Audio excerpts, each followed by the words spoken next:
یہودی آنے کے بعد کہتا ہے یا رسول اللہ، اب یہ تو مسلمانوں کا ہے یا رسول اللہ، اس نے تو مخاطب ہی کیا ہوگا کسی سے کہ میرا آپ کے اوپر جو قرض ہے ابھی تک آپ نے واپس نہیں کیا، مجھے قرض واپس کریں۔ حضور نے بھری مسجد ہے، بھری مسجد میں وہ کہہ رہا ہے کہ آپ نے میرا قرض واپس نہیں کیا۔ سارے مسلمان بیٹھے خاموشی کے ساتھ، ہمیشہ کی طرح سروں پہ طائر بیٹھے، حضور کا چہرہ دیکھے جا رہا ہے اور کوئی نہیں کہہ رہا ہے ارے میں کہاں لے کے آ گیا آپ کو، حالات حاضرہ پہ بھی منطبق کر سکتے ہیں۔ میں کیسا جملہ کہہ رہا ہوں، اس سے زیادہ میں کیا خلاصہ کروں آپ کو۔ سارے مسلمان تماشائی بنے بیٹھے، وہ کہہ رہا ہے کہ میرا قرضہ آپ نے واپس، کون کہہ رہا ہے؟ یہودی۔ بیٹھے کون ہے؟ مسلمان۔ آگے دعویٰ کس سے کر رہا ہے؟ حضور سے، میرا قرض آپ نے واپس نہیں کیا۔ آپ نے فرمایا تیرا تو قرض میں نے دے دیا، آپ کوئی گواہ دیجئے۔ بھری ہوئی مسجد، کوئی گواہ دیجئے۔ جب کہا کوئی گواہ دیجئے، کوئی مسلمان نہیں بول رہا ہے، سب خاموشی سے حضور کو دیکھے جا رہے ہیں۔ پھر میں جملہ دہراؤں تاکہ آپ کو لطف آ جائے، کوئی مسلمان نہیں بول رہا ہے، کوئی مسلمان نہیں بول رہا ہے، بات حضور کی ہے تب بھی نہیں بول رہا ہے، آج شکوہ ہے کوئی نہیں بول رہا ہے، آج شکوہ ہے کوئی نہیں بول رہا ہے۔ میں کیا عرض کروں آپ سے، بات حضور کی ہے، بات کوئی نہیں بول رہا، خاموش۔ اتنے میں حضور نے سب کو جب دیکھا کہ سارے خاموش ہیں تو غور سے دیکھنے کے بعد کوئی ہے جو گواہی دے کہ میں نے اس کا قرض دے دیا؟ کوئی نہیں بول رہا۔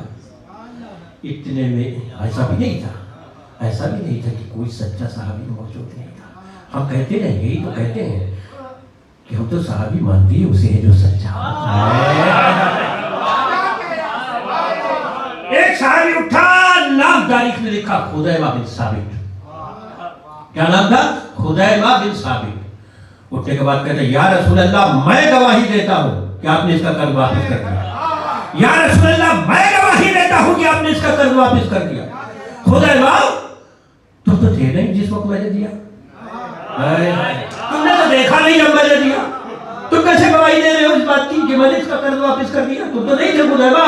کہا یا رسول اللہ میں نے دیکھا ہی کیا ہے، آپ نے کہا جنت ہے ہم نے مان لیا، آپ نے کہا کوثر ہے ہم نے مان لیا، آپ نے کہا تسلیم ہے ہم نے مان لیا، آپ نے کہا حوریں ہیں ہم نے مان لیا۔ ارے وہاں کی تو مان لیا، یہاں کی نہ مانے۔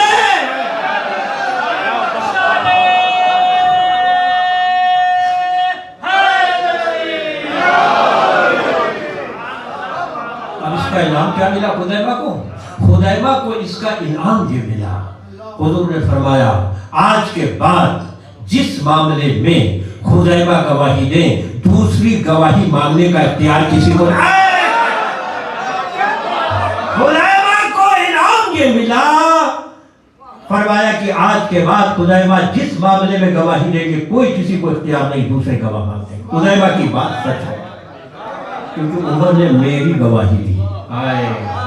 میں کیا عرض کروں آپ سے، یعنی خدیمہ کا مقام اتنا بلند ہو گیا اس گواہی کے بعد، اس گواہی کے بعد حضور جسے صدیقہ کہے اس سے کوئی گواہ مانگے، کتنا بڑا قادر ہوگا، کتنا بڑا قادر ہوگا، جسے اپنی زبان سے کہہ رہے ہو کہ ایسی صدیقہ کسی کو نہیں ملی، ایسی کو نہیں ملی۔ یا علی تیسری فضیلت یہ ہے، جیسے جوانان جنت کے سردار بیٹے تمہیں ملے کسی کو نہیں ملے، کسی کو نہیں۔ اللہ اکبر۔ آپ بالکل آپ بتائیں، وقت بھی تمام ہو گیا، وقت بھی تمام ہو گیا، اس سے کوئی گواہ مانگے جس کو حضور خود کہہ رہے، کتنا صدمہ گزر گیا۔ یہ تو تاریخ سے جا کے آپ پوچھئے کہ اس واقعے کے بعد شہزادی کا کیا عالم ہو گیا تھا، دربار میں اتنے دیر کھڑے رہنے کے بعد کیفیت کیا ہو گئی تھی، کیونکہ اس صدیقہ بی بی سے کسی نے گواہ مانگا، جو مباہلے میں گواہ رسول بن کے گئی اس سے کسی نے گواہ مانگا، جس نے بابا کی صداقت مباہلے کے میدان میں جا کے، جس نے توحید کی صداقت کی گواہی میدان مباہلے میں